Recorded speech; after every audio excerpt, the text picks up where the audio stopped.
everyone. Hope you're all doing well. Sorry for the delay, last minute delay. So we're here. Let's see who is here. Avatar says, hi, Miran. Hello, Avatar. Don't you guys forget about the protocol. With your hello, I expect to see our code. Three little information: age, gender, where you tuning in from. Like Aman has done here. Says, hey, Mehran, 20M India. That means 20 years old, male from India. That's what I want. And let me say hello to everyone, then we come to the questions. So we have Ash is here. Hello, Ash.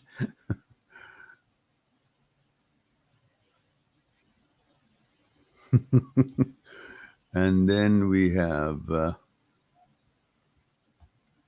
mostly we have regulars, nothing of the new subscribers. We have Mr. Arifel here.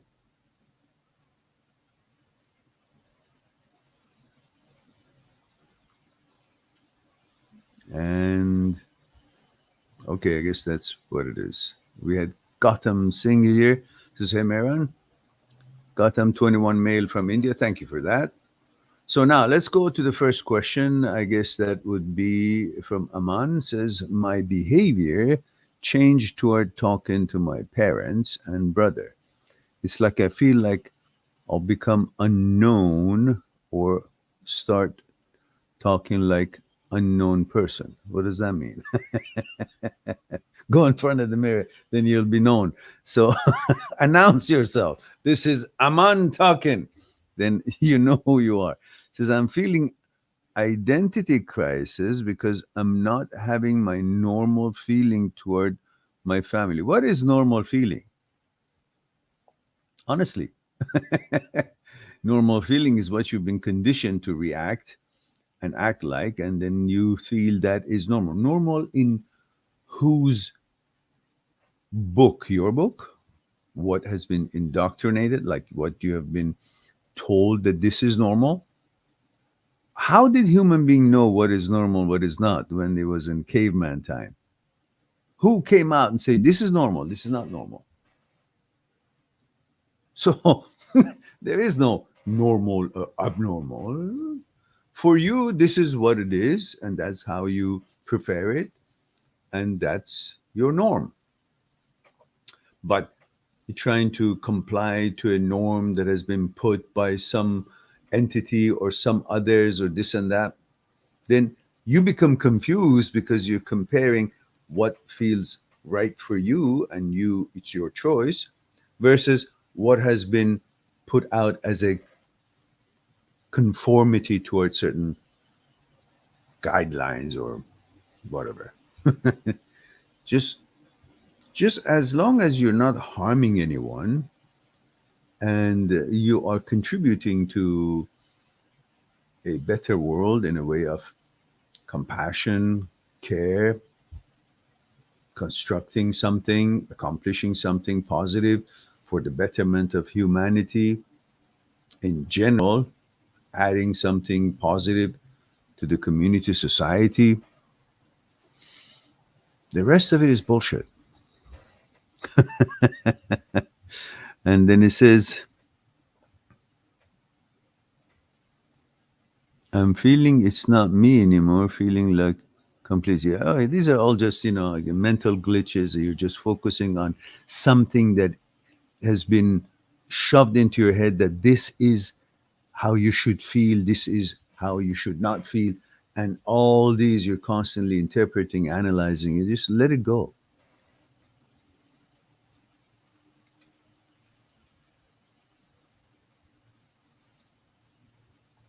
Aman, you're focusing on these things too much. What do you mean? Foreign to my this and that. Talk to your psychologist and see what, in a closer discussion and more focused discussion, you can explore and learn about your own psyche and be at peace with it rather than constantly antagonizing it, analyzing it, comparing it, and then coming up with conclusions Just stop looking for conclusion, guys. Stop looking for conclusions to via conclusions bringing certain kind of a statute or um, certainty to your life.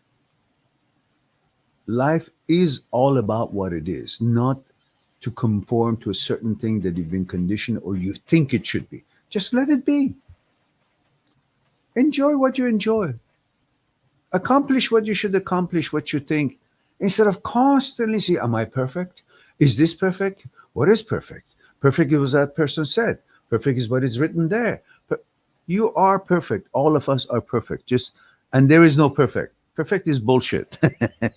What's perfect? It's a word. Stop adhering to all these nonsense and limiting yourself from enjoyment and accomplishing what it is you want to accomplish in this life.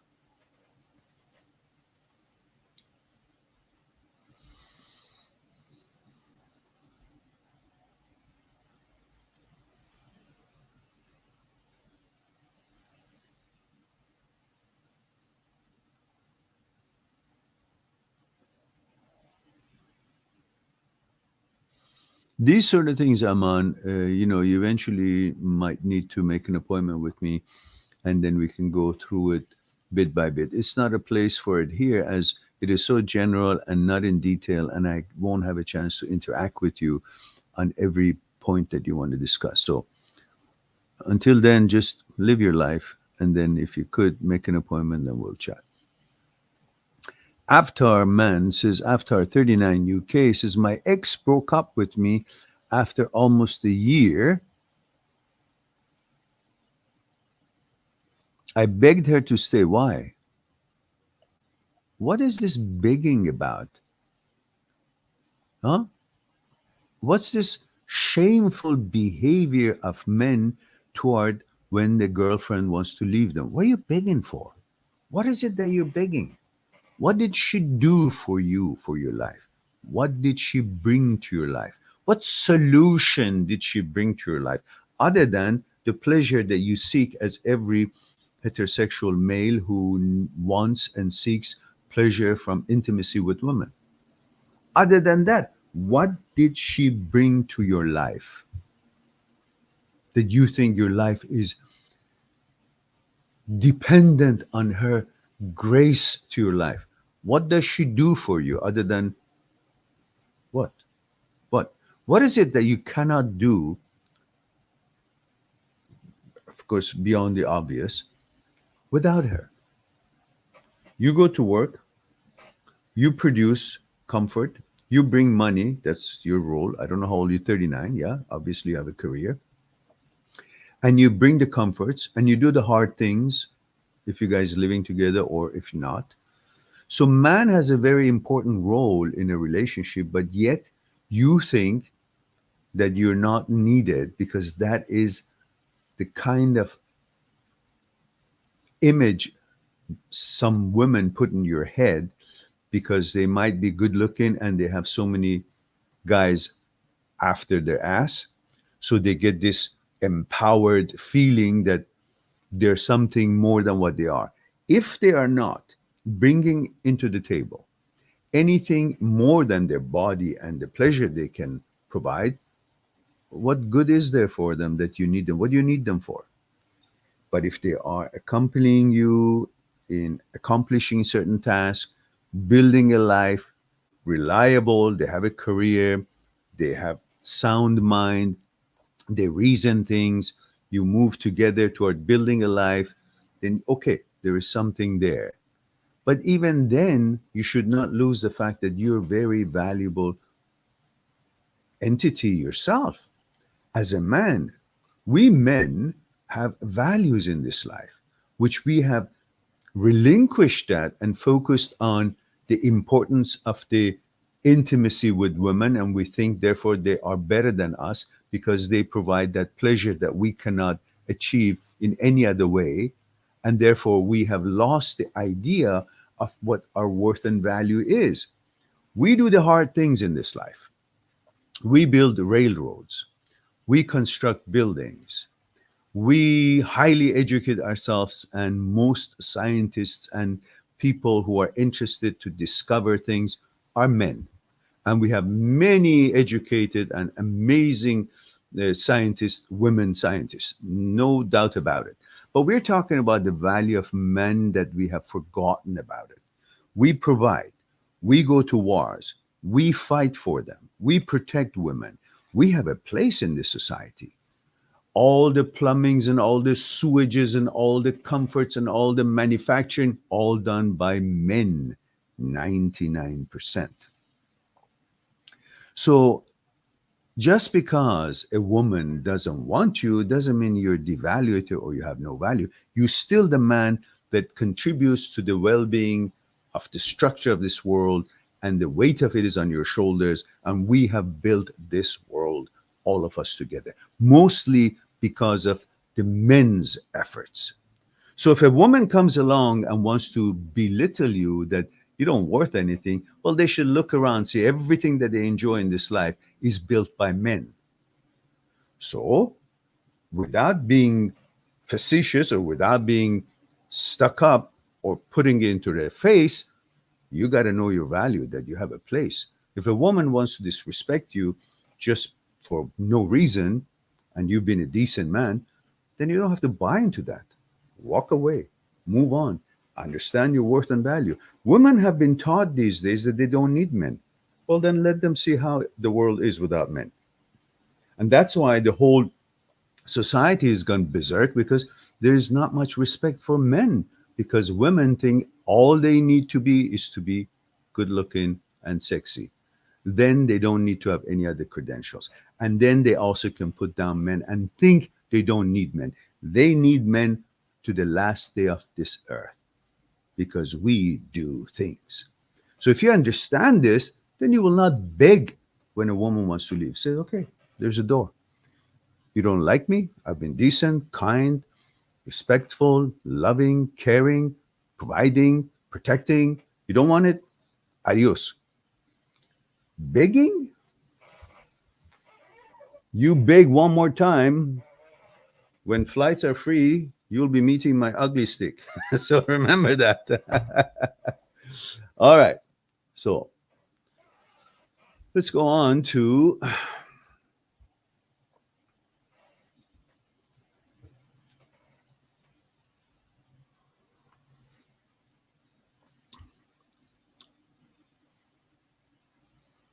So it says, I still love her. I know I shouldn't. Hope she come back. Is there any advice you can give me to move on? Thank you. Yeah, I just did. So in other words, go grow a pair and look at yourself and go build your life and understand who you are, and your place in this life is very important. A woman who cannot appreciate that can go to the beach and enjoy the sunshine. All right.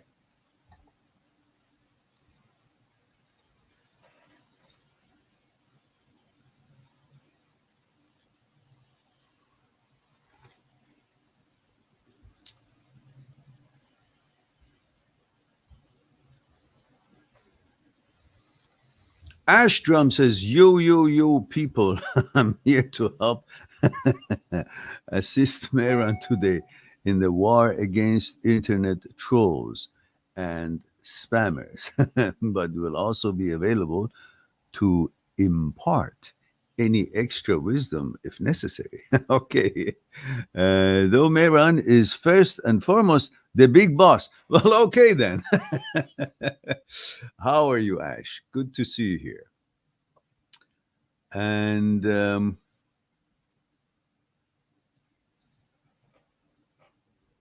right.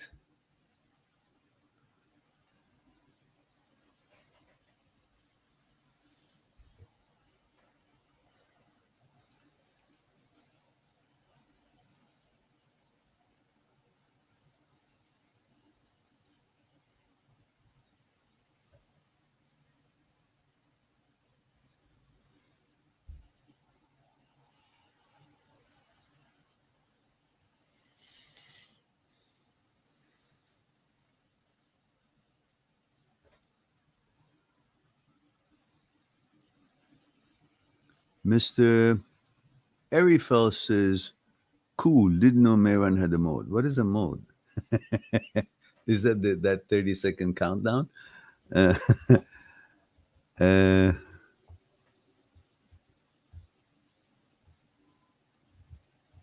oh, moderator, you mean? Yeah, Ash is a moderator. Ash says, I'm more like a pest that he can't get rid of. No, no, not at all. Not at all. Delighted that you guys all are here, including you, Ash. Definitely, by all means, anytime.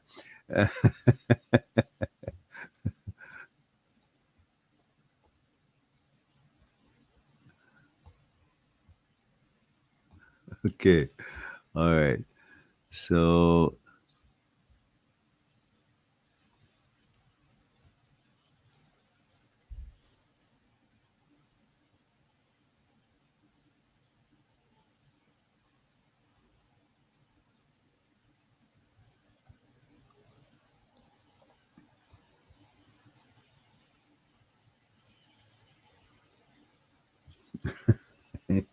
yeah, the tea is necessary part of the day, I guess. This tea, actually, I have to tell you guys, if you haven't heard me talk about it, it's my recent found, and it is roasted dandelion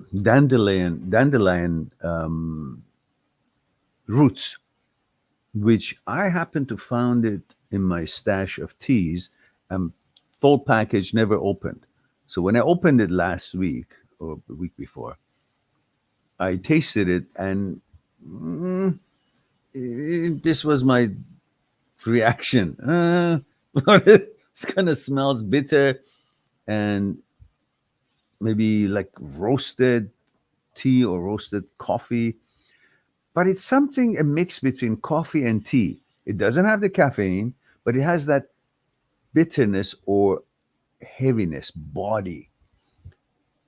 And I'm now hooked on it. Actually, after it, I had the first half a cup. That was enough because it was strong, but yet it's got so many good nutritional values for the heart and for the whole system in general. I remember when my dad was alive and my mom and dad were living in a big house up here in British properties. We had certain amount of shrubs and gardening areas that my mom always liked to do gardening, flowers and roses and different things. But there were lots of shrubs that, so she hired a service, and the gentleman was Chinese, an old man, with his helpers, that they were doing the trimmings and cleaning up the whole design of the shrubberies and things. And I saw him that he picked something out of the ground and peeled it and start eating it, crunching it, and he looked at me and says, "These are good stuff. These are good for your health." I didn't know much. It was years ago. And I thought, wow, this old man knows the stuff about nature and plants. That's why he's taking that and eating it, knowing what it does for his body. And so, but I didn't research much. But later on, I found out dandelion grows in every backyard for free. And apparently, the pharmaceutical industries ignore it and try to belittle it, while it's actually heavily fortified with good stuff for the heart and for the body and so on. And so now they're making tea out of it and roasted it. And so to me is a good find. And I'm now used to it. I drink maybe three, four a day at least.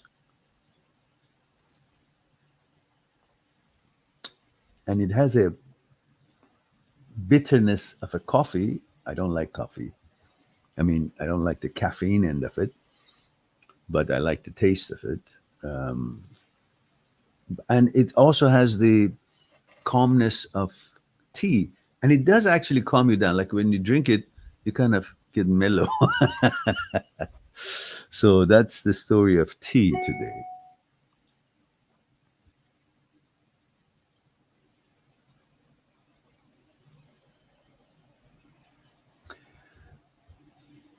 Gautam Singh says, "Hey Meran, I'm Gautam, 21 male from India. Welcome." Says, My question won't fit in the chat box here. I had my question put in your comment box 3 days earlier. What to do when intrusive thoughts show up? Do you want me to write again? Gotham, if it's a big laundry list of discussion, I won't be able to address it so easily here. That needs more interactive, detailed discussion.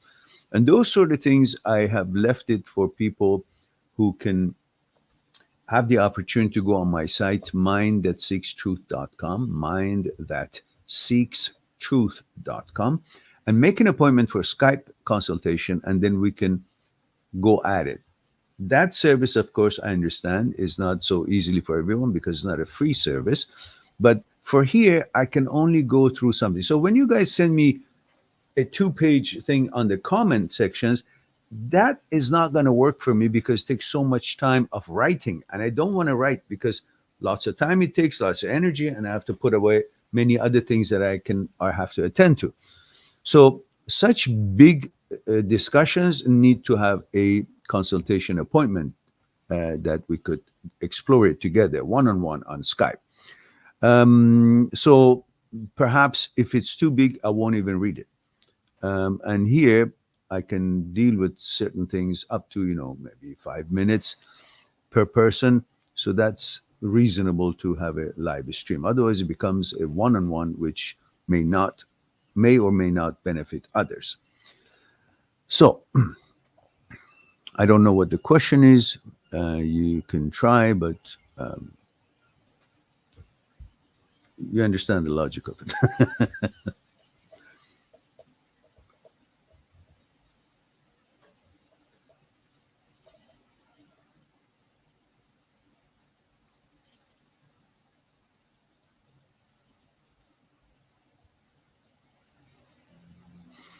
Aman says, can mind reset to back to what it used to be from my birth, from this current malfunctioning? Well, the fact is, why do you accept malfunctioning to be the state of your mind?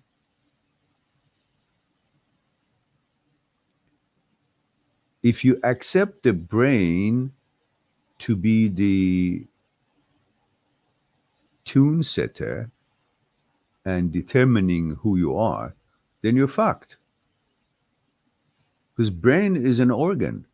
You can't give your whole being in the hands of an organ. It's like you allow your ass decide who you are, your intestine, your liver. You have to understand brain is an apparatus, is an organ. It has a job to do. It is not replacing you. It is not your boss. It is not your leader. It is not your teacher. It is not replacing your intellect. It is not your intellect. So you got to see it as an apparatus.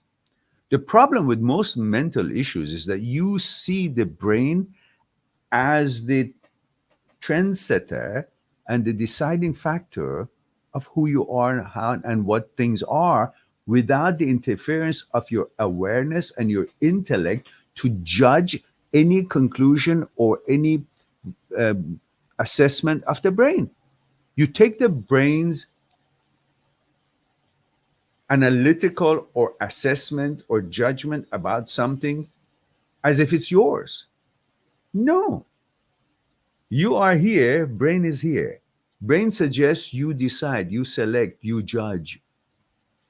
So here, you say that you want to reset your brain to your birth because you don't want it to be at the current malfunction state. You're wise enough to know it's malfunctioning, but you're not wise enough not to accept the malfunctioning and rely on your own awareness and alertness. You already are reset. You've always been reset. You always will be reset. Why? Because you have the power of veto and choices, judgment on what the brain produces. When you relinquish your power to judge what the brain produces, that's when you're looking for a reset, because you think the brain should be reset so you will be free, rather than you are free based on your vetoes and choices. Whatever brain decides or suggests, that's not final. You are final. And you've forgotten about that. And if you really had the ability to reset the brain as it was when you were born, then you would know nothing. Because when you're born, you know nothing. All through this experience of life, you have learned wisdom and how things are, and you have judged so many and decided, analyzed, and learned and researched. And that's where you are, to the point that you can tell the brain is malfunctioning. Yet you want to relinquish all that information so that you don't have to make any judgment on the brain, so that you will constantly accept and leave judgment to the brain.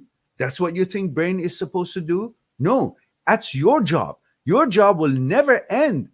And that is to judge and select from what the bullshit, nonsense, and whatever production the brain makes in the form of thoughts, suggestions, images, and ideas. That's your job. Brain's job is not to be perfectly according to what you want. How does the brain know who you are, what you want, what it should be or should not be, based on your values that you're keeping in your wise advocate, in your gatekeeper, in your super consciousness? How does the brain know? Brain is not intellect. Brain is stupid. Your job is constantly supervising the brain.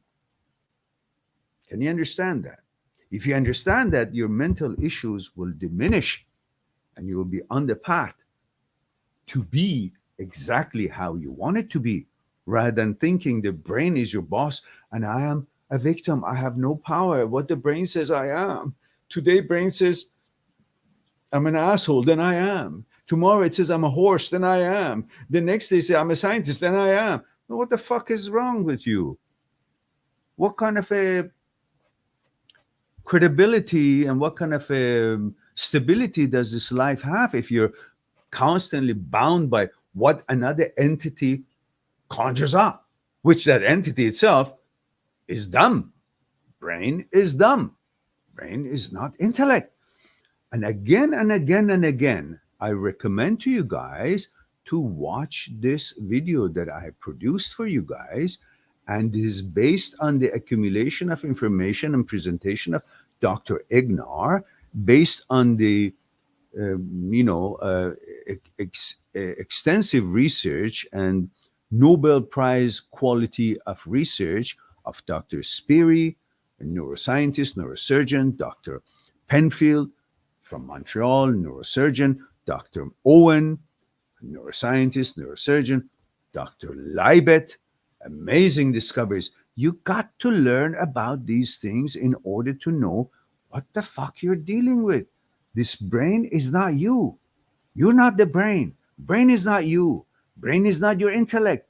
Brain is an apparatus, is a tool for you to use. And as you use it to make thoughts and suggestions and learn and things and accomplish and design and do things in your life, brain itself uses its own apparatus to make thoughts and suggestions and ideas and judgments and so on, and which you mistakenly think that is what you should follow, instead of you understanding that that is what you should judge, because you're the master, you're the boss, you're where the buck stops. All right.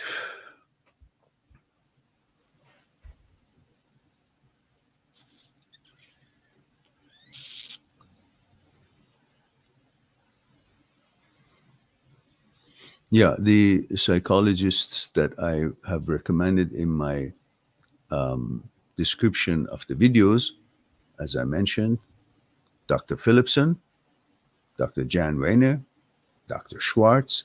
These are all have links and videos that you can watch them. And if you can reach out to them, find their phone number from internet and call their offices and make an appointment. They're not cheap, they're expensive, but they're worth it.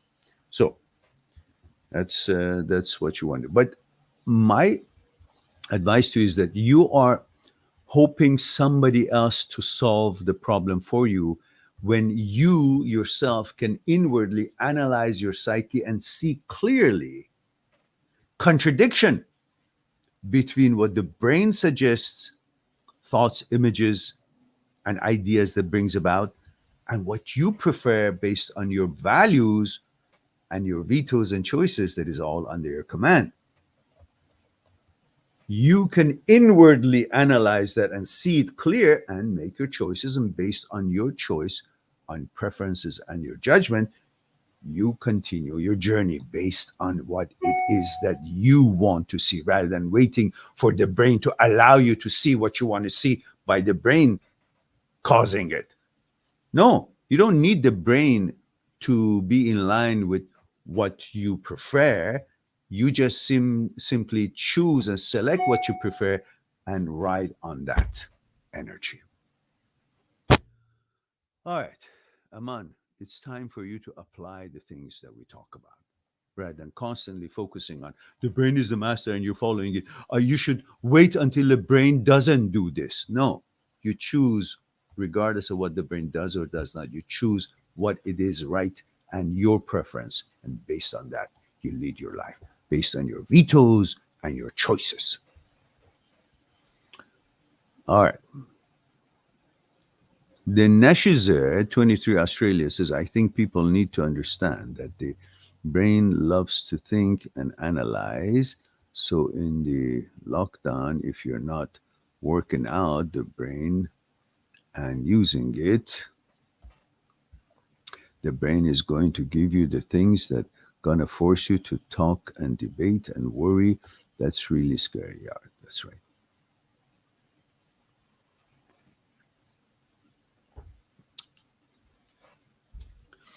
Ash says, well said on the value of men, Mehran, that was utterly based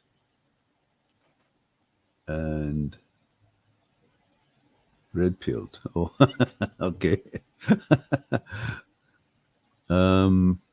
Mystery One says, add cinnamon, turmeric, black pepper, and fresh spearmint, fresh ground ginger, a bit of cardamom. It's nice as well. Really? To the dandelion root, roasted roots tea that I'm drinking.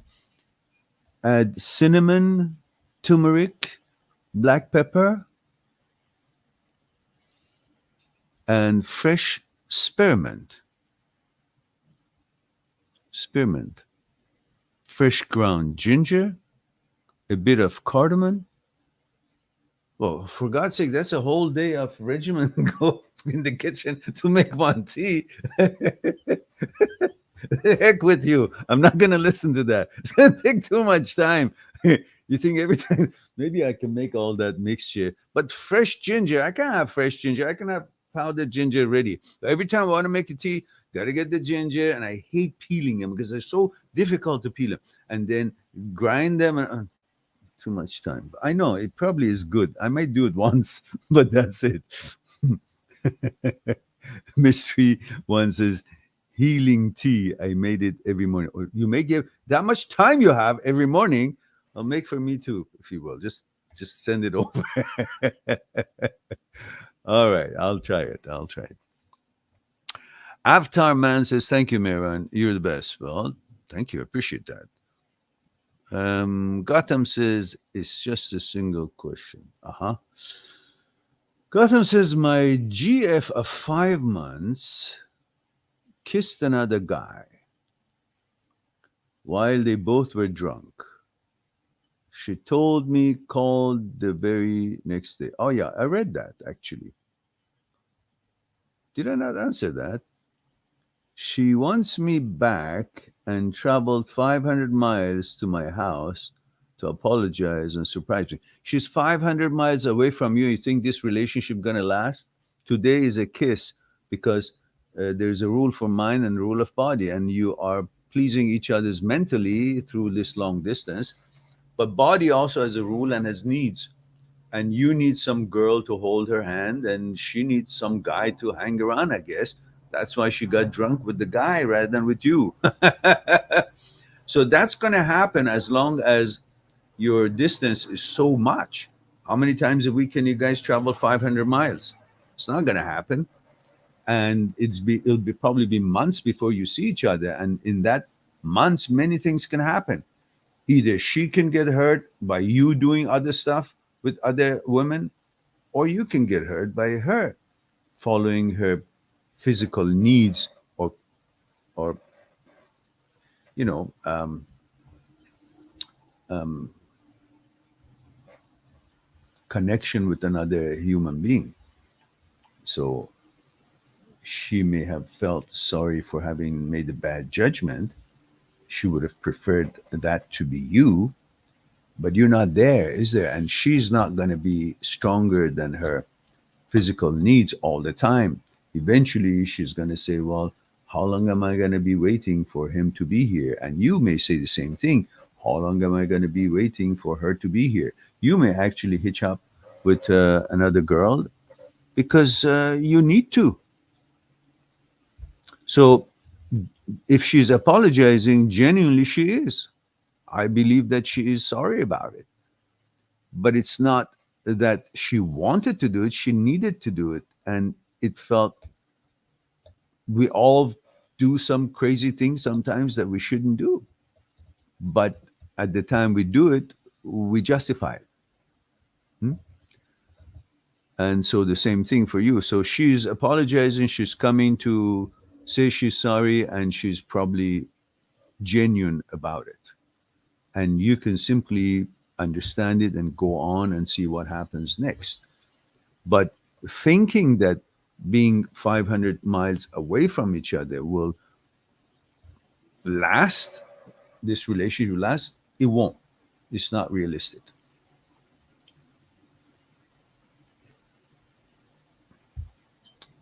And how old are you and how old is she?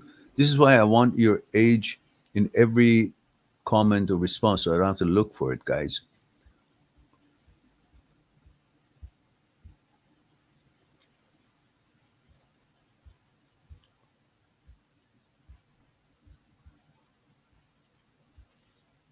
Yeah.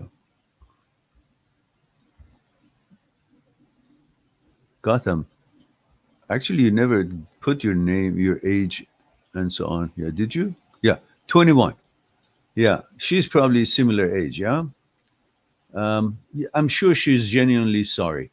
That's for sure, no doubt about it.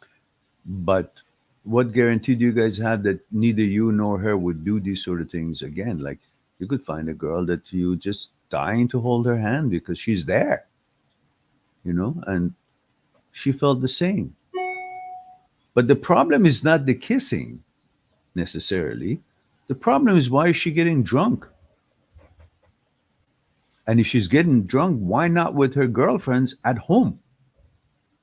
When a girl gets drunk when she's not at her home or with her own boyfriend or husband or whatever, she's obviously somewhere else when there are other people there who are also getting drunk or hoping that she will be drunk so they can take advantage of her. Whether it was her choice or his choice or whatnot, the problem first is that she gets drunk out of her home. And when a woman gets drunk, she's not in control, and others can actually take advantage of her. She may or may not agree to it, but she's put herself in a position that some kind of a event can happen that she might not be in agreement with it. So the question is, why does she not think it through before she puts herself in compromising positions? That's what should be addressed, not the kissing part necessarily or only.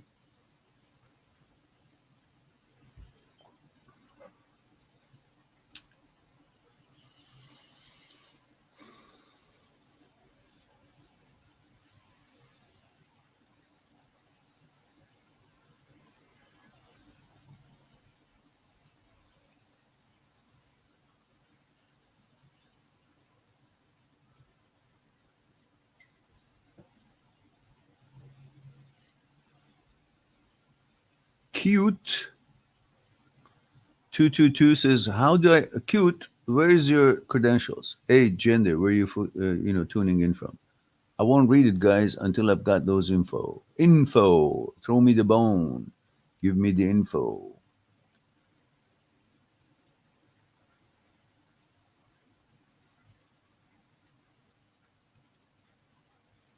Morgan Freelancer says, Hi, Meran, male 28, Ireland. Thank you for that. Says, what's your own personal advice on beating clinical depression naturally? No medication, struggle to find joy in life. Hope to book an appointment with you soon. Looking forward to that, Morgan. Well, in such cases, first of all, I want to reiterate and remind you that I'm not a doctor. I'm not a psychologist. I'm not a psychotherapist. I don't want any misunderstanding here. What I say here is based on my experiences and personal opinion, but I always advise that you contact your physician or your psychologist and ask them to help you with the questions that you have about your psyche. Having said that, disclaimer, the clinical depression could have to do with chemical imbalance, in which case, finding the exact substance and the amount that is missing in your blood is a scientific approach and needs proper care and testing for a psychotherapist, a psychologist to figure that out scientifically. And if that is the case, then pretty much regardless of what efforts you make, while may be helpful, but still lacks that replenishment of the chemical that is missing in the blood. It could be lithium, it could be whatever else, or some salt that is necessary. So that you need to talk to your psychologist and do a blood test and figure out if the chemical or balance in the blood or something missing. That would be the very first and important step for your psychologist to start looking at things if this is a depression based on chemical imbalance or it's a psychological depression that could be talked to you logically or reason with it, and then you become aware of how the brain functions and malfunctions and so on and so forth, and help yourself with activities generating new energy and excitement for yourself, hopes, and building life and accomplishing tasks to create that hopefulness and productiveness to bring that feeling that you're missing, hopeful feeling and energetic feeling and eagerness to accomplish and advance. That's pretty much why we don't get to do the stuff that we do. Sometimes it goes that you just don't want to clean your home. And if you make yourself to get up and clean your home, you'll feel a lot better because the fact that you accomplished something secretes a dopamine in your brain, from your brain, and that dopamine gives you a good feeling that something good has happened. And that already brings your mood up and then propels you to be able to have a window to do things that you didn't want to get out and do, such as maybe an exercise, which that itself brings more of a dopamine, serotonin, and you meet some friends, oxytocin, and all these neurotransmitters start helping you up to lift your mood and the feeling of accomplishments, hopefulness, and so on. Then you get on the roll of this locomotive start functioning the way that you want it to function. So all of that would should be considered, but my suggestion would be if you're facing with that, definitely talk to your psychologist for uh, proper guidelines and guidances. Ash Drum says, have a question actually, Mehran. Okay. Says, I have a quicker temper, although most of the time I'm laid back. Let me turn this sound of the email out. Although most of the time I'm laid back, if that makes any sense, yes, because you don't flip off just for nothing.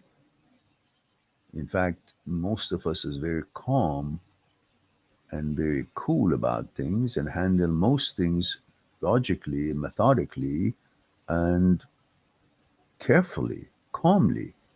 But there are things that hits you somewhere that is totally against your preferences or values, and they're sacred to you, and then you flip on them rather than being able to also handle them with more of a balanced approach rather than anger approach and defensive approach and destroying to get rid of it approach in order to prevail with the values that you hold dear.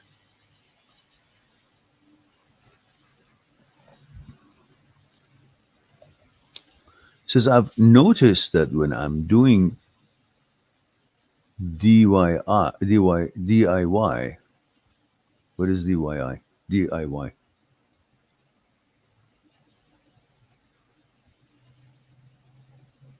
What is DIY? Dance in the yard?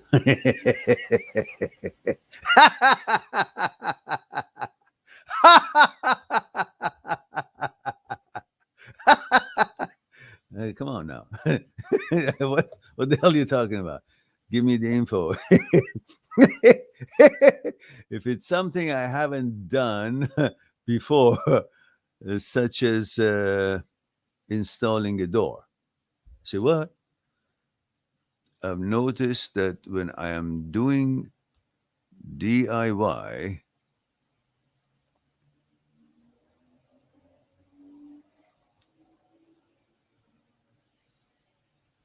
if it's something I haven't done before, such as installing a door, I get really fucking irritable and swear more than a sergeant major. I know it's ridiculous and I should be above it, but I just go with it. Afterwards, when the task is complete, I feel like a moron. How do I calm this temper down? I have a feeling there is a lot of pent up frustration and testosterone in me that I'm not using productively, or maybe I'm an asshole. I go for the asshole.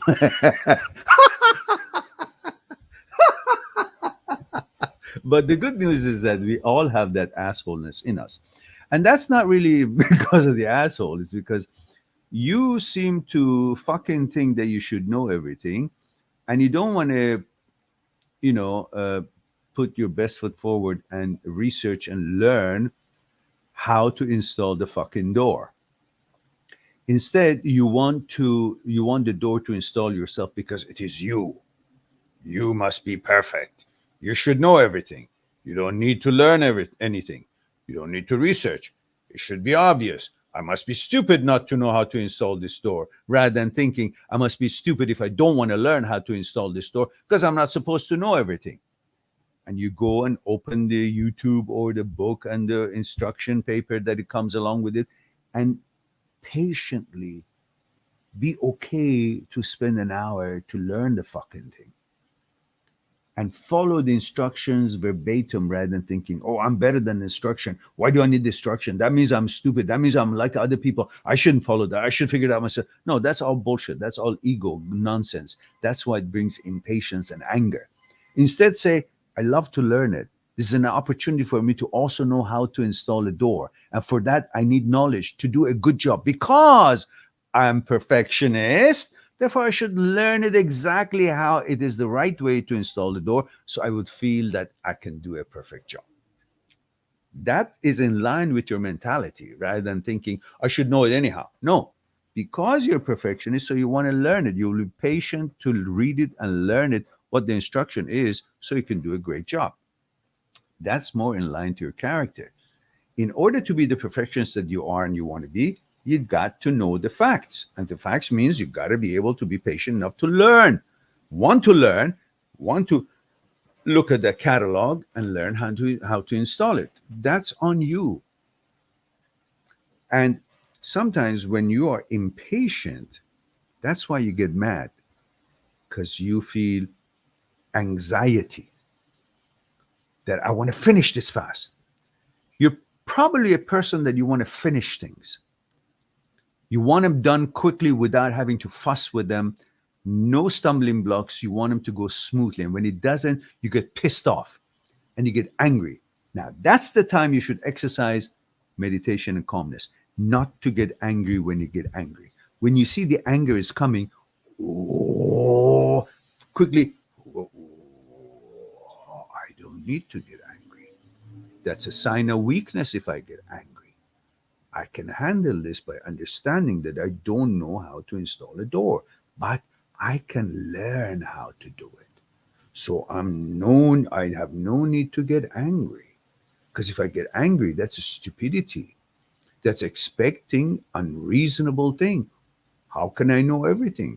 But I'm willing to learn. That's smartness. That's perfectionism. That I'm willing to learn what I don't know rather than expecting to know everything. And if I don't have the patience to wait and learn it. I want it done right away. And you get anxiety from not knowing how to do it because you don't want to accept that it's okay to learn what you don't know. You just want to finish it quickly. Don't want to spend time because you want to do other things. So first of all, you got to make sure that when you want to install a door, it's a time that you want to install the door and dedicate that time to the activity of installing a door. Not that I got to do this to get rid of it and then be able to go on my next thing that I really like to do. So this looks like a stumbling block from between you and what you like to do. So you don't like it to begin with. You're impatient to begin with. You don't want to learn it to begin with, especially when you don't know what to do. You get really pissed off and angry because it's hindering your chances to get to what you really want to do or other things you want to accomplish on that day. Instead of looking at it as a problem, you got to dedicate a certain time to it that you actually want to do it. Nothing else but this. And I want to learn it. I want to do a good job. And I want to be relaxed. I'm going to make some tea. I'm going to have my tea and read that goddamn thing and then start doing the nailing, whatever it is I should be doing.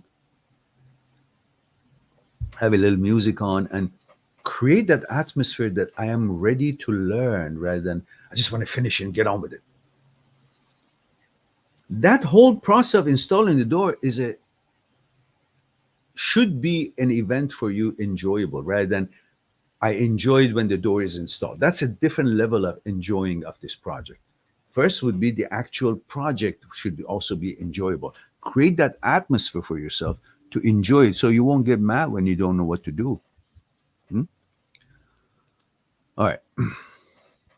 And also, it's not necessarily about high testosterone.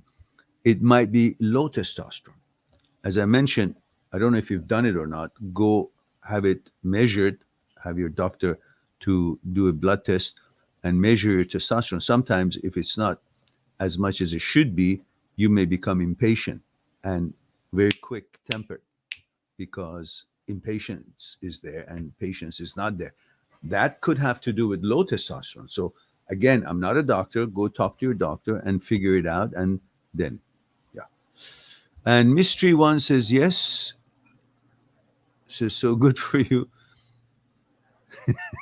She says, you poor baby. Why? Because of the time that it takes to prepare it. Well, but one, I can do it with the what is it? The powdered gingers already. I can mix them all, turmeric, black pepper, ginger, and whatever else it was in it. Mix them up. I'm ready to go, and then pour it into it. That can be done. But when you say fresh, last night I bought a bunch of garlics, and I want to peel them off and put them in a jar and put manuka honey on it, and then let it sit for a few days, and then have one every day. Apparently, it's pretty good for lots of things. Cute says, hi, Miran, 23 female London. Hello there. Welcome. And thank you for that. Says, and Cute says, hi, Miran, 23 female London. Is it normal for me as a 23-year-old woman to still be a virgin? Absolutely. Why not? Normal is what you call it normal, what you want it to be. That's normal. But you having a question because you're trying to comply to a standard that's set by some other people or some society. That same thing that you're questioning may be a question in UK or United States or Canada or somewhere else that traditionally uh, women could lose their virginity at the younger age than 23, but in some other countries it's expected to be virgin at 23 until you get married. So which one is right? Both and neither depend on what you choose it to be right. So it's not about questioning what's normal, it's about questioning what is acceptable to you. So all of them are normal, and neither one is normal to the other, or depending on what your values may be. And then she says, and want to wait till a serious relationship or marriage, or do I just have deep fears? Well, listen, I can't advise you to give it up to someone or not. It has to be your choice and your decision. But what if you actually wait and you find that serious relationship that you say, and then he leaves you, or it doesn't work out after you have given away the gold? So if that experience happens and you've waited all this long, who knows how long, until you find that so-called special relationship, serious relationship, and then you have the intimacy, and then things don't work out, then you're going to be very disappointed and angry that you actually gave away something that you had made it to be the most important, one of the most important parts of your identity. And you gave it away to a situation and a relationship that ended up not meeting your qualifications or your standards or expectations. Then what are you going to do? You're going to be really hurt because you gave something so highly valued, according to you, to some relationship that actually did not pan out and did not meet your expectations. So then you're going to be really depressed that I gave up so much value to such a shitty relationship that ended up not being what I thought it is. So you're going to blame yourself more even then. Or what if you get married and then it doesn't work out and you get divorced? So what? Or are you trying to say to use this as a bargaining chip for later on in that relationship, that every time something comes up and the guy is not complying or is not meeting your expectations, whether it's a special relationship or whether it's a marriage, then you're going to hold it on your head that says, listen, fucker, I gave you my virginity and you are treating me this way. So is that why you're holding it, in order to have that leverage to beat the guy in the head? And every time that he's not complying with something or some problem you guys have, you're going to keep it on his head and say, listen, this is what I sacrificed. And you want him to pay for that sacrifice. And you consider it a sacrifice rather than it was your choice. You didn't want to sleep with anybody else because you wanted some kind of a standards that you were expecting. And this guy happened to be a mistake while you thought it was the right one. How can you tell it's going to be the right one? Every one of them could turn out to be a mistake one way or another. Some right off the bat, so you won't go through it. Some you don't, and you go through it, and then later on you see it didn't work. How are you going to deal with that? So what I'm trying to say is that There is no sure way of telling which is going to worth that what you have made it to be you. And your total worth and value is in your virginity. Like you have nothing else to offer. So I'm going to hold this tight to give it to someone because it's my bargaining table. I'm going to buy things with it. I'm going to buy power with it. I'm going to buy position with it. That's weakness in a way, that you don't rely on your intelligence, your other things that you can offer in life, your know-how, knowledge, education, whatever else that your forte would be, your compassion, your uh, female abilities, your management skills, your responsibility, a bit, capable to be responsible in life, your accomplishments. None of that matters but your virginity, because you think that is your bargaining chip, or that is your worth and value, or that is the highest amount of compliment a woman can get. I'm a virgin, so now all of you do what I want. What else are you bringing to the table other than virgin? Go one night you sleep, then you're no longer a virgin. Then what are you offering? You got to build yourself based on your education, career, uh, the way to handle challenges in life, your resilience, your intelligence, many other things that makes you to be who you are. They're all out the window, and I'm holding that. So what? What afterwards? Then you're not nothing. You gave it away, and now you're going to be slave to the guy, because and you're going to do everything he says so he won't leave you, so you won't end up saying, oh, I gave my virginity to someone who actually didn't work out. So you're going to actually comply to every shit that that guy is going to put you through, so he will not leave you, the relationship would not break up, so you won't end up saying that, oh, I gave it up to the wrong person, wrong relationship. That's going to cause you yourself to be a slave to a desire that you don't want your relationship to break up. And for that reason, because you invested a lot, what? You invested your virginity into it. So now you're going to do anything you can, even to be overly submissive, so he won't leave you. So he can get away with every shit because you don't want him to leave you to say, oh, I failed to give it to the right person or right relationship. So these are the two sides of this that you may want to consider. Then you make your choice. There is never going to be the love that you thought. How many people really fall in love romantically and they get married and then get divorced?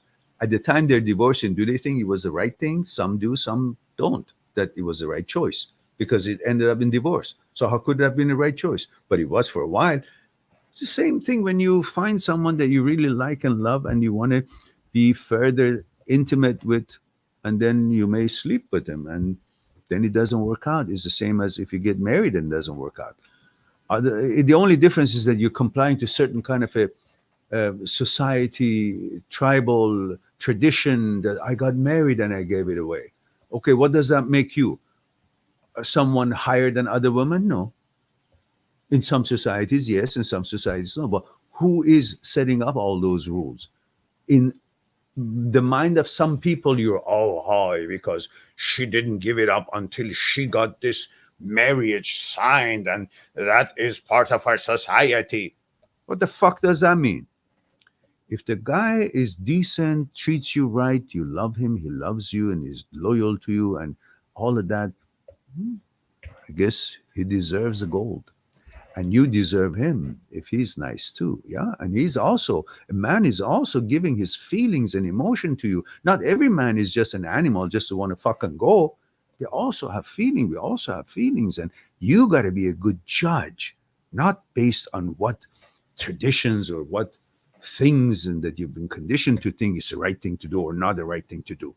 You got to judge a character of the person. If the person is decent, good, and you guys are equal, then I guess. All right. But then again, it depends what your conditioning in your consciousness is, cultural background. That has a lot to do with it. I don't know what your um, ethnicity is. So What I said was basically on logic, not considering necessarily the importance of your cultural ethnicity and whatnot. So you be the judge of it. Just use what I said, not as what I say you do, because I don't. I just want to give you enough information. You make the decision yourself. All right. Ash says, wow, dude. Wow. 19, dude. I might feel like a big deal right now, but it's not. Are you talking to me? You have so much time. And so, okay. Oh, you're talking to somebody else. All right. Um, Best place says, hello, sir. 24 male India. Just saw you live. Came to say we love you. Thank you very much. We love you too. I love you too. And appreciate that. Kelly Look says, any advice on how to Kelly? Yeah, there you go. She fixed it up. She says, I'm from NH. What, New Hampshire? NH. What is it? NH? Netherlands? Oh, I'm from not here. NH. And I'm a 39-year-old female. Okay, what is NH? Kelly says, any advice on how to not be targeted by narcissists? Listen, we can't stop people from targeting us, but we can be aware and intelligent enough uh, to see through it and see who it is that is approaching you. So the advice is right off the bat, if the narcissist goes out of his way to please you when you see it's kind of not so convenient and he keeps doing it for a few times, then you can suspect if there is any expectations and is trying to condition you to need him or need his services in order to then you become dependent on him, and then he starts using what you're dependent on to control you and get things done. But you got to see it for over a period of time and be aware to see what behavior it is. Usually, when a narcissist constantly agrees with you, it's a sign to check it out. Why is he agreeing so much? Why is he constantly tries to show me that he's on my side all the time? And there are many videos that is showing the narcissistic behavior. When you're so agreeable for just because to accomplishing what it is you're seeking, you're kind of allowing a narcissist to target you because it sees there's a need in you that you're trying to fulfill, and you are willing to pay almost any price to get that need fulfilled. So then his price is going to go up. He's going to expect certain things in order to control you, to give you what you need. So you should devaluate your needs and not be willing to pay so much for what you really think you need to feel whole, as that is when the narcissist targets you because he sees that you're willing to pay the price, and then he tries to prey on you. But I have some videos. Let me see if I can find it about narcissists. If you go on my channel and just type in narcissist, let's see if we have anything.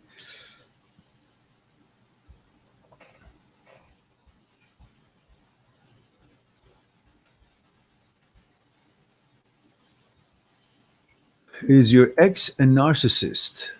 I have one. It's 2 minutes and 30 seconds. Maybe worth seeing. It's not that long. So, what the heck? I put the link here. Oh, that was the link that I put there for a video that I want everybody to see. I just didn't press on it. That's a different link. But here's the link for that narcissist thing. Second link with the 5Q at the end. 5Q. And I thought I had more on narcissism.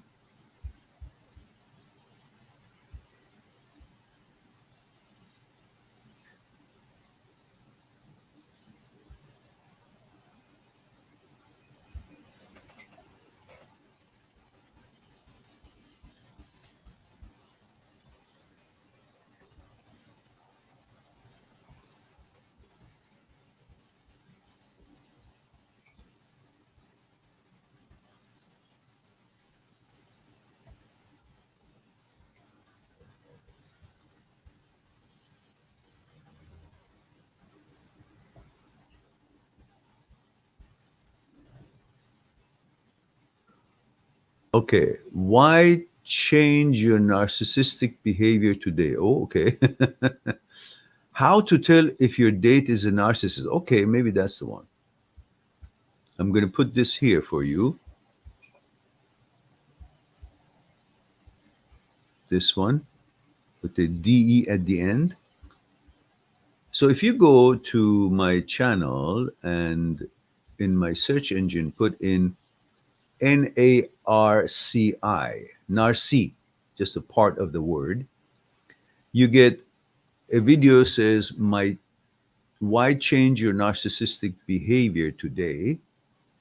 The other one says how to tell if your date is narcissist. The other one says is your ex narcissist. That's the one I put in there. The other one says recovery after breakup with a narcissist. And the other one, is he a narcissist?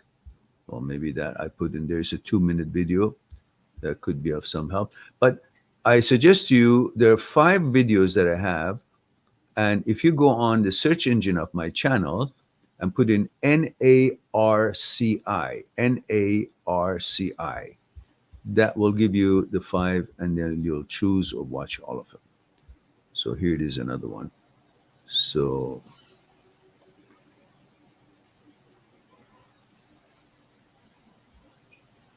NARCI. This is what you search for in my search engine of my channel, and you have everything that I've got on narcissist, the word narcissist coming up. All right.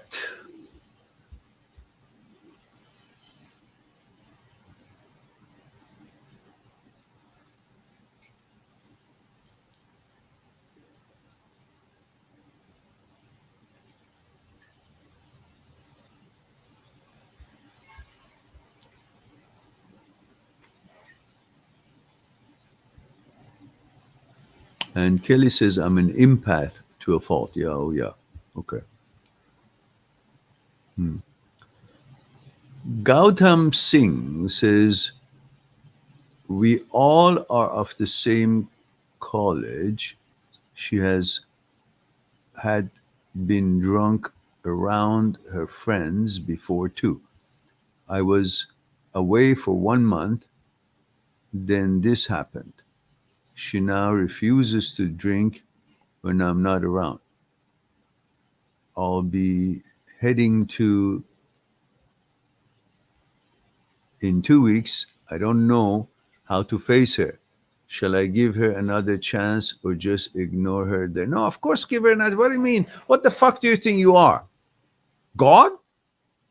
That you expect her not having made a mistake? She made a mistake and she learned from it. This was a kiss. It wasn't like, suck the guy's dick or something. All right. I think it's the tease.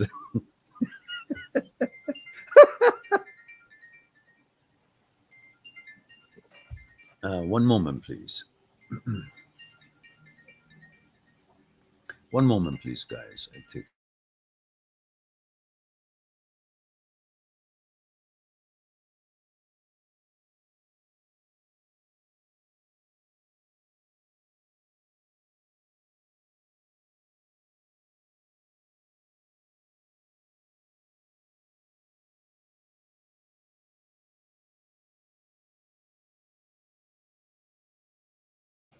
Okay. Sorry about that.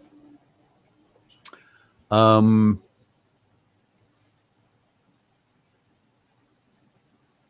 yeah.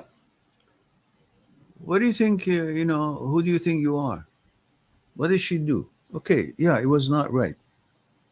What would you expect if you had done that? What would you expect if you had met a girl and you had gotten drunk with her and you kissed her? What would you expect your girlfriend to do with you? If you were genuinely sorry and you said, I will not drink if you're not around anymore, I made a bad mistake, and da da da da. How old are you? Again, please put that information with every comment, guys, so I won't have to go look for it. It takes our time. She's 19 and a half, and you are Probably 21. Yeah, I remember something like that. So come on now. Well, you think she should be Mother Teresa for you rest of her life? She's 19. Yeah, yeah, well, it happens at that age. 21, 19, you hardly gonna be ending up marrying each other anyhow. And in a couple of years, you guys probably won't even be together. So you didn't lose a chance, you're experiencing with her, and she happened to do something that she regrets later. So that's the end of it. What do you want her to do? Kill herself for that? All right. You haven't committed so much for her to be anymore. Your boyfriend, you weren't around for a month, and that's not, I'm not condoning what she did, but I'm saying she's sorry about it and she learned a lesson about it, and she's now able to maybe judge better. And that's the end of it. What do you expect from her? Let it go. Um,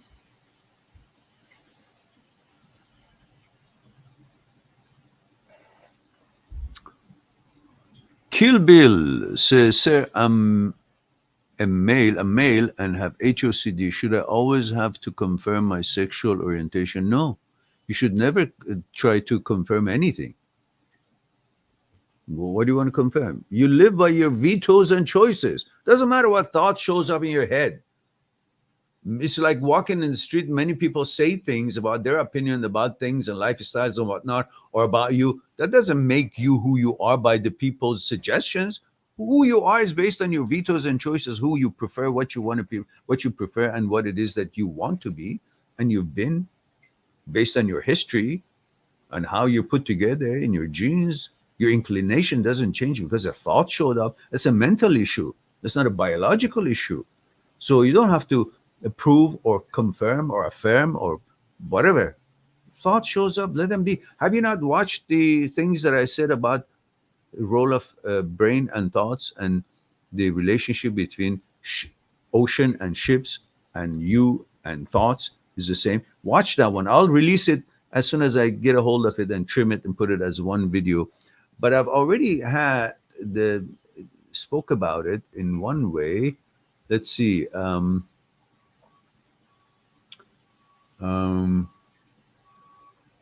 I think must be here. Hang on.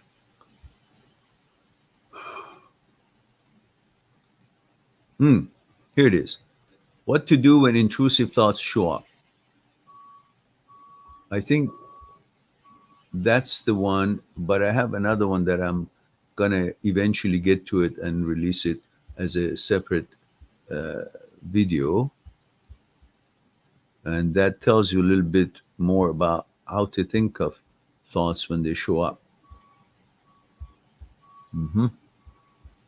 All right, let's go back to where we were.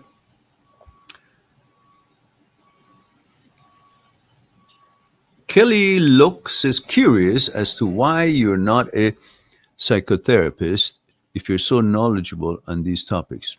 I don't know, because I didn't study it in university.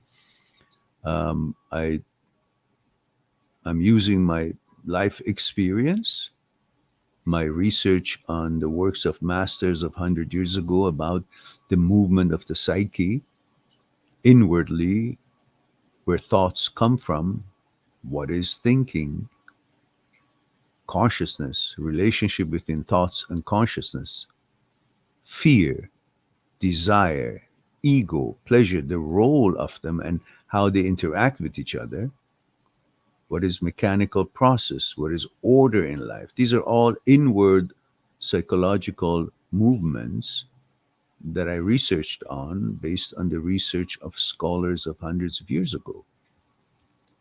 And then I researched on certain topics in neuroscience and neurosurgery to learn about the experiences that famous neurosurgeons and neuroscientists have done, such as Dr. Speary, Dr. Penfield, Dr. Owen, Dr. Libet, and then experts on OCD, such as Dr. Schwartz, Dr. Philipson, and studied articles and experiences and lectures. And then I used my experience and analytical abilities with the philosophical discussions and understandings and psychological finding and experiences of the masters that I researched, plus the neuroscience way of understanding and applying, and I use them in a way that is unique in being able to deliver understanding of the movement of the mind and topics of OCD and HOCD and the movement of the psyche and how to move on from breakups and what happens in the brain when you break up, how your thought processes, and so on and so forth. As you can see, we have about 3,000 videos. But I never academically studied or to be qualified to be a psychologist in to be compared by a trained psychologist. So I never claimed to be one, and I don't pretend to be one. But these are what I can offer. And some say these are things that psychologists don't discuss and can't discuss or don't know how to deliver it. And they seem to think, some of them who have gone to psychologists, they think that my discussions are more meaningful to them to the kind of psychologists that they have. So I always suggest, if you want to talk about OCD or HOCD or substance of OCD or things to do with things that I speak about, you got to be talking to a psychologist who's specializing in OCD and HOCD and so on, such as Dr. Philipson, Dr. Jan Rayner, Dr. Schwartz. And these are brilliant doctors who are specialized in that. But not every psychologist can understand what you're talking about on every front. Every one of them have a certain speciality. And this happened to be, I guess, my limited knowledge about this. And I tried to do my part. And the books that I've written are all based on my research and my experiences in life and so on. A combination of all these: scientific approach, philosophical approach, and life experience approach has brought about to see what you see here. Whether it's much or not much, that's up to you to decide. But I appreciate the kindness and the positive gesture that you just made. And Kelly Locke says, I'm a psychotherapist, and you're 100% correct. Oh, well, okay then. I appreciate that vote of confidence, and certainly grateful for your comment. So, where am I?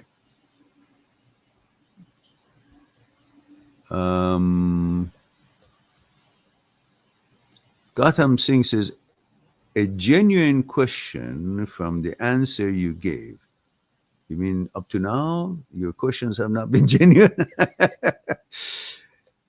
It says, is long distance relationship a myth? It's not a myth, it's a thing, but it doesn't work. Most often it doesn't work because the entity that you are is not in one part. It's not all physical. It's mind and body, at least two.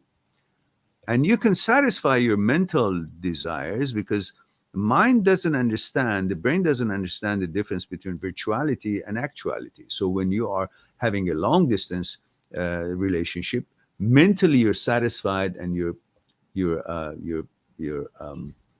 satisfied. You're pleased with that relationship, but there's a rule of mind and rule of body. You can't be sitting here and constantly contemplating hamburger, hamburger, hamburger, hamburger, and then feel that you're full. It may help you, but it may even make you more hungry. Because the body, the physical body, needs that nutritional value anyhow, if hamburger is nutritional. So, and you can't be sitting here and having 10 hamburgers and expect to have received a nirvana or meditating level of high echelon. It won't work that way either. They each have their own rules. So you got to do your meditation. You got to have your mental abilities and connections. At the same time, the energy interaction between the compatibility on the consciousness level. And at the same time, you need that physical connection.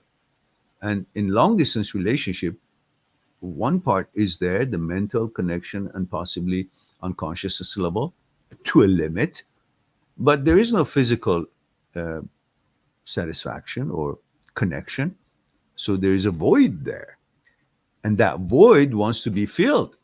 So you may see somebody close by in the same city, and that physical void might seem to be feeling, such as security, uh, being protected, the feeling physically secure, and having physical contact by being able to hear each other's voice from sitting across each other, having tea or coffee, seeing how the world is, and sensing, sharing the sensing of smell of the air and the visual aspects of the nature, and maybe some physical activities is walking and talking and holding hands.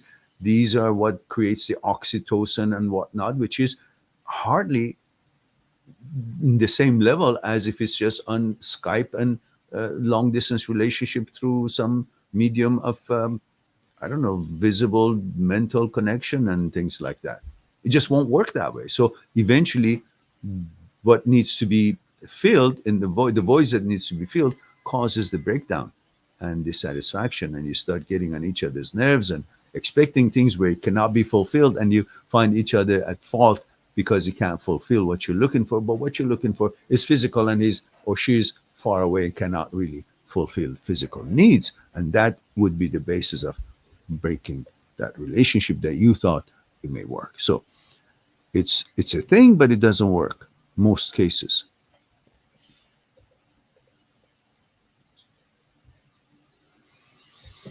All right. And Kill Bill says, okay. All right.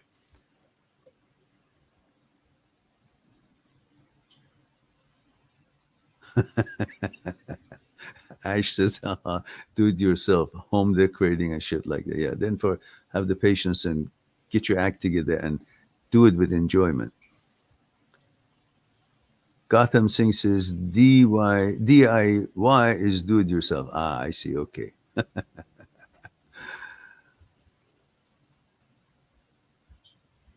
All right.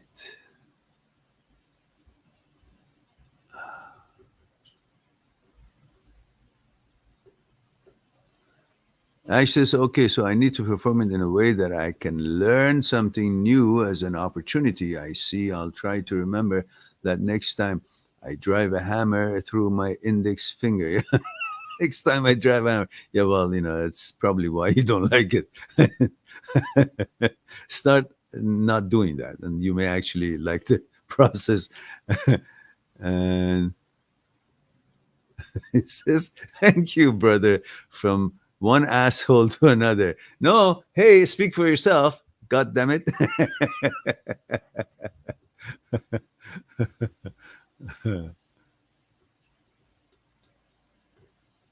Okay.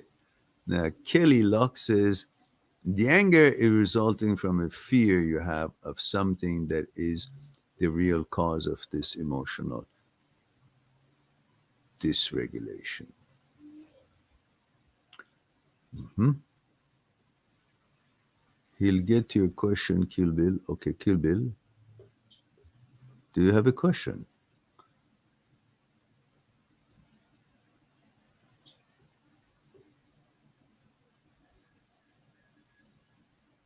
Ash says, had my testosterone levels checked a few months ago.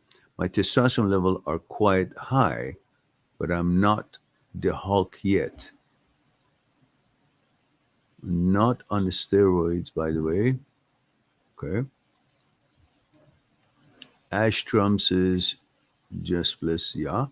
Yeah. Well, you're at the age that, in most cases, men in the past, like in my case, we lived in an environment with less poison in the air and less rubbish and chemical use of all kinds that is being used right now. We are surrounded by all that in the air, on the earth, and in the food that we eat and all that. And in my era, that was less of it. So our testosterone level were very high.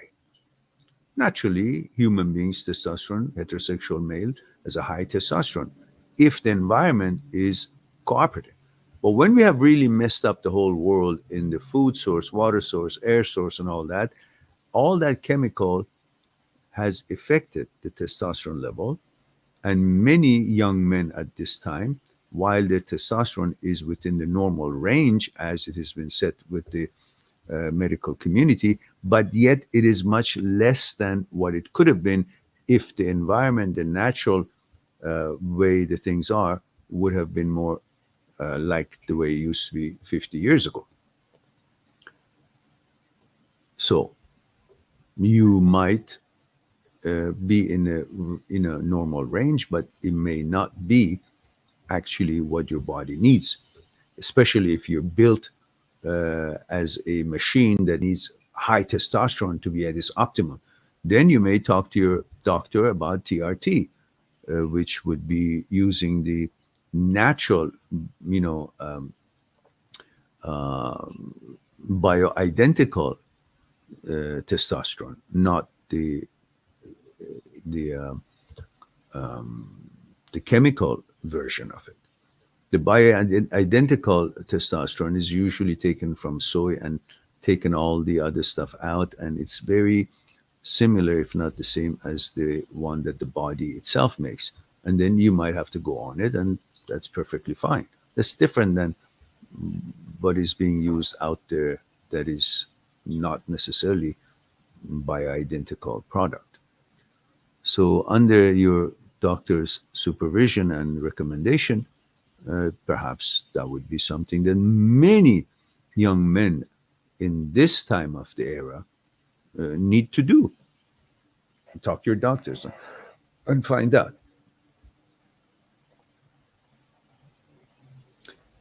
Miss T1 says she's better off. I firmly believe we take on the essence of the person we share intimacy with, wonderful or foul. Choose wisely and know thy partner well. Yeah, true. Kelly says,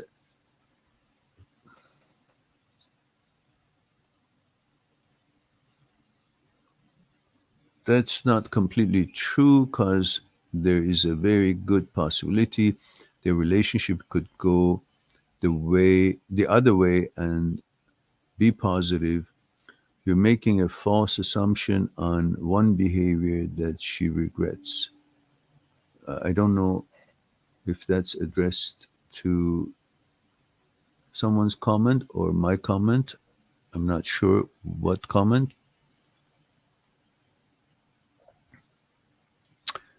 Oh, you're talking to Miss Tree. The Kelly log says, if she knew him well enough, she could already feel safe and not be questioning this. Okay. Oh, I guess. Okay. You guys are talking with each other.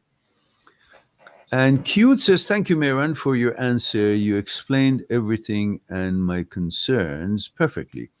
I understand, but I feel like it's better to get a divorce or breakup after a serious relationship than a sleep around. Fair enough. That's what works for you, and that's what you should focus on, and have your guidelines according to what makes you feel more comfortable.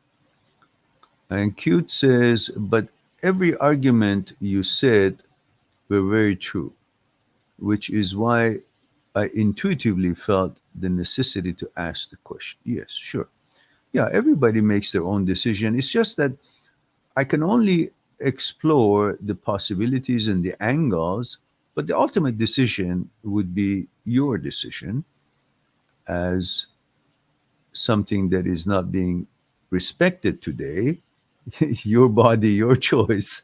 But that is what how it should be in everything. But it seems like these days it's your body and their choice. So Kelly says this could happen if they were 5 miles apart, so to say. They won't last because of the distance is a possibility only. Yeah. And Kyoto says, I don't view my virginity as a bargaining chip or as part of my identity. Rather, I view sex as sacred in general, And I've genuinely never felt that in love to have sex with someone, but partly I also know that I am not 100% confident in my judgment. I've been very mistaken and proven wrong in my judgments in the past, which has scared me. Well, you seem to assume that there is an entity that is perfect. Therefore, any other choice that you make, you consider that judgment false. But you can make judgments only based on what information is available to you. At the time you make a decision, you believe that that decision is correct based on the information and the wisdom or the experiences that you have. But later on, when you come to a conclusion that that decision was not correct, is because more information has appeared, come to the surface, and you became wiser, more experienced. Therefore, your way of looking at it is differently. Therefore, your conclusion is differently. But you cannot expect that the future ability or measuring of the correctness of a decision to be at your disposal at the time you make a decision, which is based on that moment and your information at that moment, but you expect to know the future information that will come handy, will come apparent, to be at your disposal at the time that you make a decision which is not yet met the future. That's unreasonable. In other words, you're thinking that there is a perfect person out there, that your judgment today about that person will last a lifetime and that person will never change, as if that person is not subject to a movement of the consciousness and conditionings that we all receive on daily basis and the modifications that could happen in the consciousness. So looking for a certainty and an absolute decision of judgment of, to be correct at every moment of your life is not realistic.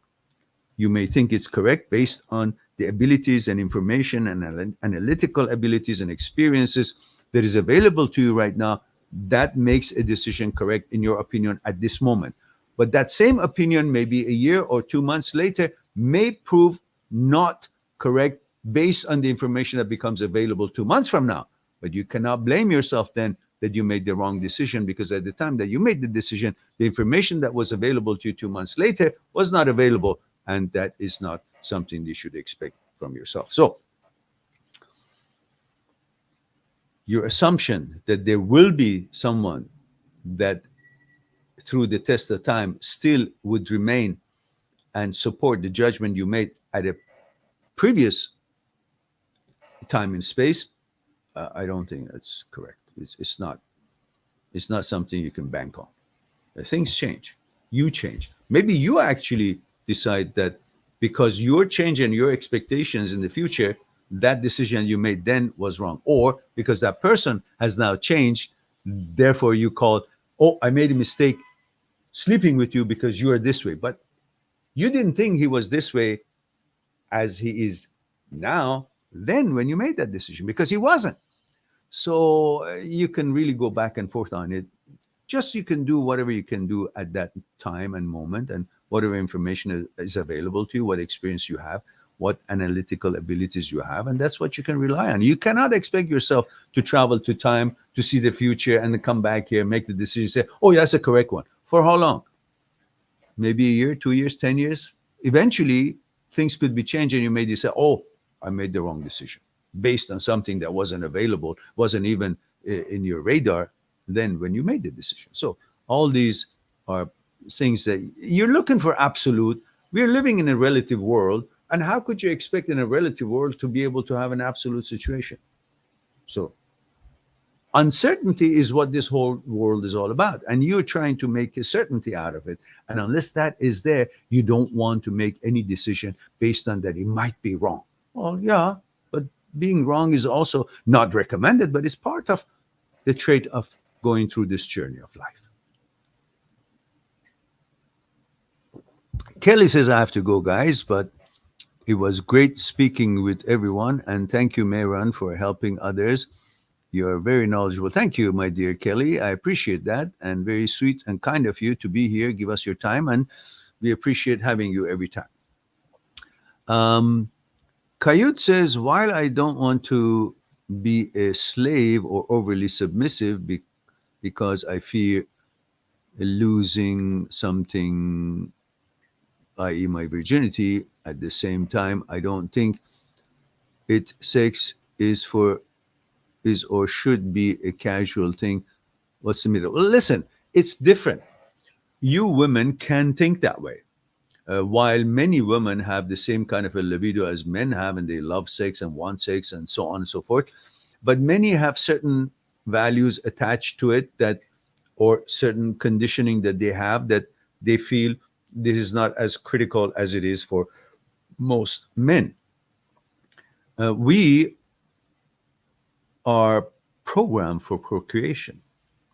We heterosexual males love sex. We want sex. We stop functioning on other levels when we have the sexual possibility in front of us.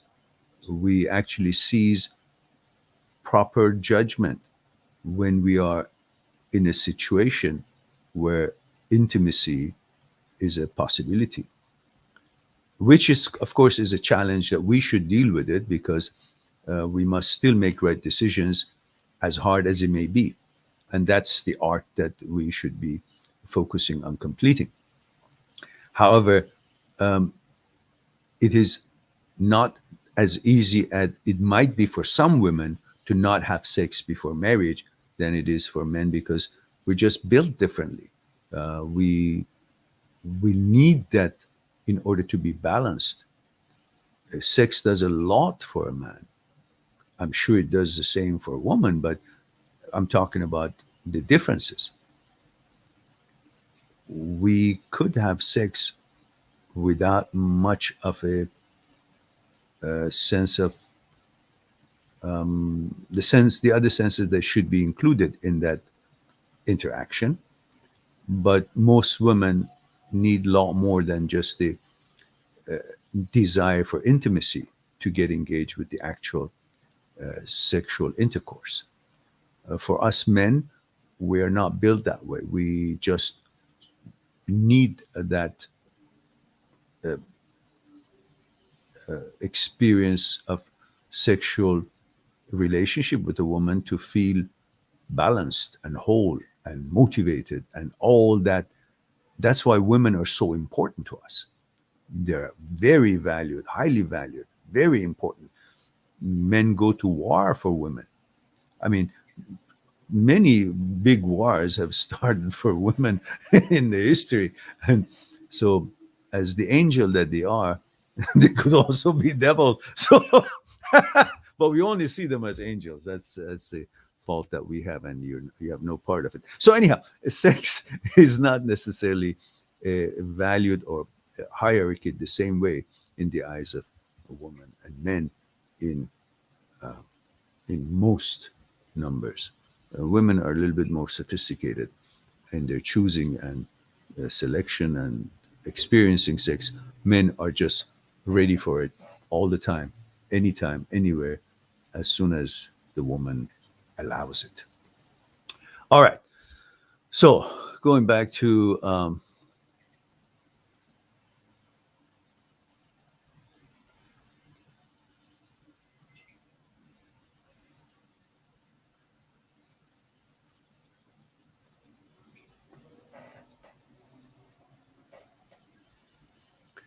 Royal Doyle says, male 26, Missouri. See, I didn't miss it this time, right? MO is Missouri, isn't it? How does one not let being the only single guy in group of friends bother him? Why should it bother you? You're 26-year-old. You think it's going to be like that forever? That's your problem. You think time has stopped and nothing will change and it will be as it is today forever. No, everything changes. Pretty much. Pretty much everything changes. So be patient. Just enjoy yourself and don't be so hasty and rushed that, everybody has a girlfriend. I don't have it. Just, the ones who have a girlfriend, they've got troubles with it too. So it's not all that, heavenly experience. But I'm sure we are willing to put up with the with the unheavenly part of it just to get to the heavenly part of it. But be patient; it'll all be okay. Miss Tree one says, "Privacy is hard to come by these days." Yes, it is. By the time I get to your comments, guys, it's too far after I've made the comment myself, and I don't know what that response is. Maria Gardonapo, all right? Guardonapo, Guardanapo. Well, I hope I somehow got there. Says, why does it hurt? Maria, I need gender, age, and where you're tuning in from.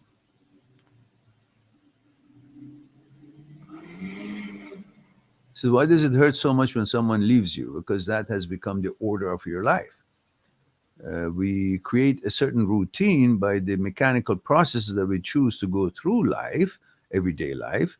Could be you wake up, you brush your teeth, you have your tea or coffee, you go to bus station, you go to, I don't know, to school or to your job, and then you go to the gym, and there are different activities. These are all mechanical processes. Through this mechanical process, you create an order, a routine in life. That routine is the order of your life. And when you are with someone, he is also part of that order, and that routine includes him. When he breaks up, that routine breaks down as well, because he's no longer part of the stuff that you used to do together or individually, but considering each other in that order of life, in that rhythm of life, the routine of life. So now what you're missing is not necessarily him, is the fact that you're missing the order that your life had when he was with you, because the order had given certain routine to your daily life, and the brain finds its security in the routine of in the order of life. And when that breaks the brain, the mind has lost its order, so it's missing. That's why it keeps going into the memory, because in the memory there's a copy of that order of life recorded, and the brain, the mind, goes into the memory to find that order, because that order is there, and finds security through finding the order in the memory. And while you're in the memory, your partner is also part of that memory. You see him, therefore you miss him. And then you think, because you see him, you think the missing that you're feeling is because he's not in your life. But in fact, the missing is because the order is broken. You can't continue the same order that you had every day. That's what you're missing. But because you go in the memory to see that order and he's there, you think you're missing him, because you also get to see him. And when you see him, the steps prerequisite to desire that is also recorded is refreshed, and you desire him and thinking that you're missing him. But in fact, you're recalling the prerequisites for desire to take place, which is recorded while you're in the memory looking for the order, and you see him, and those prerequisites for desires also reactivated, and therefore you desire him, and then you think it's him that you're missing. But in fact, the root is the order that you're missing, and ends up to the desiring your ex. All right.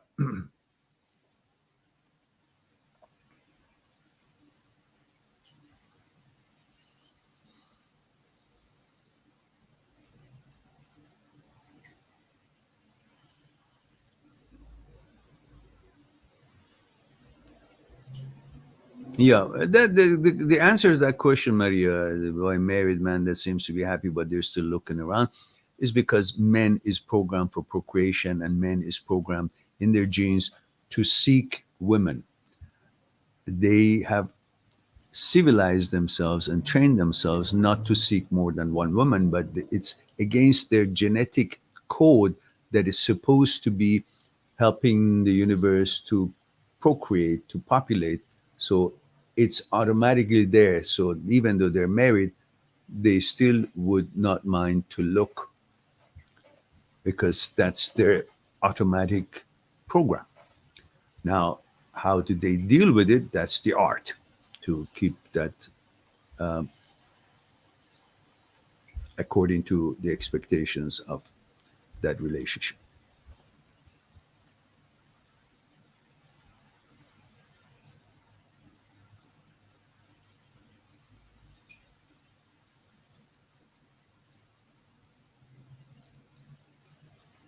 Maria says, but he says he's happy after the fact, cheating, and I didn't know I am hurting. I was with this man, and now I know he's married, but now I have feelings for him and hard to let go. Well, that's not your fault. Your fault. You will have feelings for a man that you're with.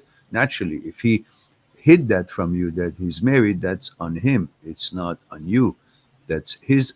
Uh, it's a reflection on him that he wasn't honest with you. But you having feeling for him is natural. But then now you should disqualify him now because you chose him based on false pretense. In other words, you didn't have enough information, correct information. Therefore, regardless of how much feeling you have for him, you can disqualify him because that's a part of his character trait, and that is not suitable to you, and it is not, uh, compatible with what you have in mind. So therefore, just as qualified him based on false information, now you got to use that to disqualify him because obviously you wouldn't have chosen him if you knew right off the bat that he was married. You didn't know. That's why you allowed that qualification to stand. Now you know. It's like somebody applies for a job and doesn't in the application doesn't mention that he's a murderer. So you hire him. But later on, when the company finds out that, oh, he's got a bad police record, then they fire him, regardless of how good he's doing his job, because the circumstances are changed. He cannot be trusted with what he's been trusted all the time. You cannot be around the people that when you know that he's a murderer and he's a psychopath. So the guy used you by not telling you the truth, not honoring you, respecting your right to know the truth if he wants to be honest in that relationship. And now you will disqualify him, as hard as it may be, but sometimes right decisions are hard decisions.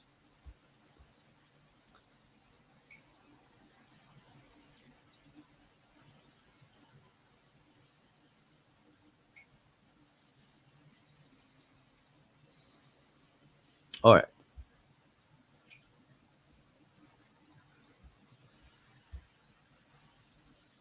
Okay. You guys are talking, Maria and Ash. Okay. HXDTL says, by the way, male 21 PT. What is PT? Puerto Rico? Part time?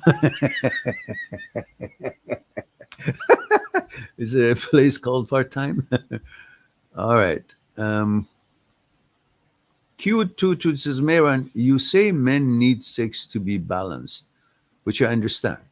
But then why do men experience post nut clarity? Experience post nut clarity? I'm sorry, I don't understand what that means. Or feeling regret and depression right after sex. Why do men experience post nut clarity? Why do men experience feeling regret and depression right after sex? Who says they do? If it's a right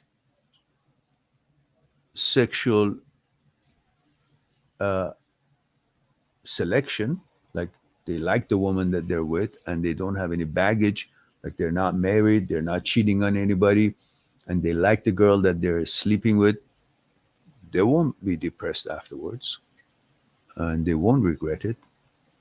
I'm not sure what circumstance we're talking about.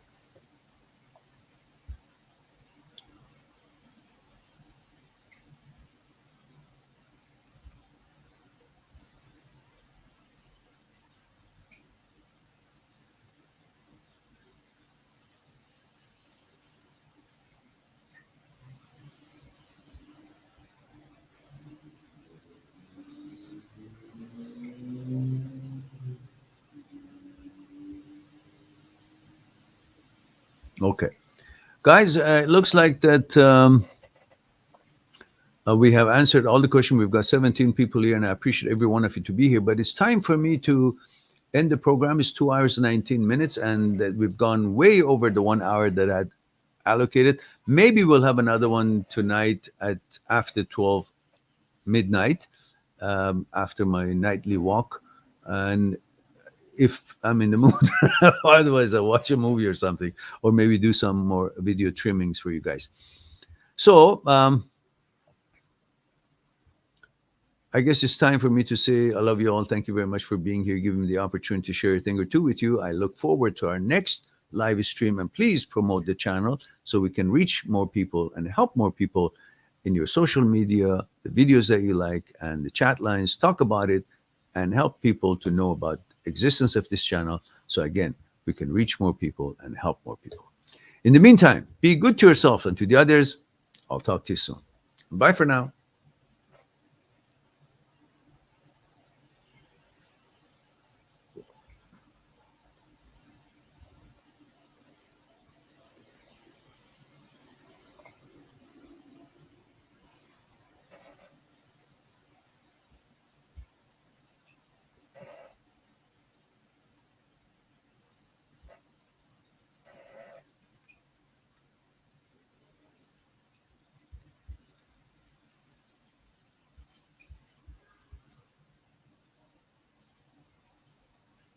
Subscribe on my channel, visit my channel, and go through the videos that you might be interested in. Mind@seekstruth.com is making it one step away to talk to me one-on-one on Skype and discuss what's concerning you.